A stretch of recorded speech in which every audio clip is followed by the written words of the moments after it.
കോളേജിലേക്ക് ഇങ്ങനെ മറ്റേ ബൈക്കിലൊക്കെ പോകുമ്പോ എന്തായിരിക്കും? കാരണം അന്നത്തെ കാലത്ത് ഈ ആ ഒരു പെൺകുട്ടി ബൈക്കിലൊക്കെ വരുമ്പോ അന്നത് ഭയങ്കര വേറായിരുന്നു രസമായിരിക്കും.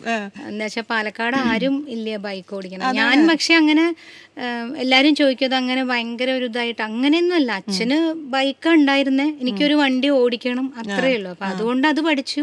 പണ്ട് ആദ്യം ഞാൻ വണ്ടി ഓടിച്ചത് ഒരു സണ്ണി സിപ്പായിരുന്നു. അന്ന് സണ്ണി സിപ്പ് ഭയങ്കര ഇറങ്ങിയ ഭയങ്കര ഒരു വൈറലായിരിക്കണ സമയമായിരുന്നു. അപ്പൊ ചേച്ചിക്ക് വേണ്ടി അത് വാങ്ങി കൊണ്ടുവന്ന ദിവസം തന്നെ അത് ഓടിക്കാൻ തുടങ്ങി. സൈക്കിൾ ബാലൻസ് നല്ലോണം ഉണ്ടായിരുന്നു.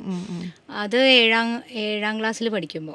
അപ്പൊ അപ്പോഴേ ഓടിക്കുമായിരുന്നു. അപ്പൊ 7ാം ക്ലാസ് പഠിക്കുമ്പോ തന്നെ സണ്ണി ഓടിച്ചിരുന്നു. ഓ ശരിയാ. 9 കഴിഞ്ഞിട്ടുള്ള വെക്കേഷനിൽ ജീപ്പ് പഠിച്ചു.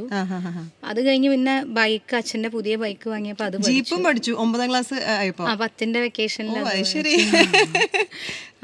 ഭയങ്കര ഇഷ്ടമായിരുന്നു. ഡ്രൈവിംഗ് ഭയങ്കര ഇഷ്ടമായിരുന്നു. വണ്ടികൾ ഭയങ്കര ഇഷ്ടമായിരുന്നു. പിന്നെ അച്ഛനും കുട്ടിയിലും ഇങ്ങനെ, അച്ഛനൊരു ചേതക്ക ഉണ്ടായിരുന്നു അന്ന്. ആ ചേതക്കിൽ ഇങ്ങനെ നമ്മൾ പോകുമ്പോ വഴിയിൽ കാണുന്ന എല്ലാ കാറുകളും പറഞ്ഞു തരും. ഇന്നത് പ്രീമിയർ പത്മിനിയാണ്, ഇത് അംബാസിഡർ ആണ്, അങ്ങനെ എല്ലാം പറഞ്ഞു തരും. അപ്പൊ അതുകൊണ്ട് അന്നേ വണ്ടികളോട് ഒരു ശ്രദ്ധ ഉണ്ടായിരുന്നു. ഇപ്പോഴും ആ ബൈക്ക് ഓടിക്കണതിന്റെ ഒരു ഇത് ഇപ്പോഴും ഉണ്ടോ? ഇപ്പോഴും ഓടിക്കാറുണ്ടോ? ബൈക്ക് ഓടിക്കുകയൊക്കെ ചെയ്യും.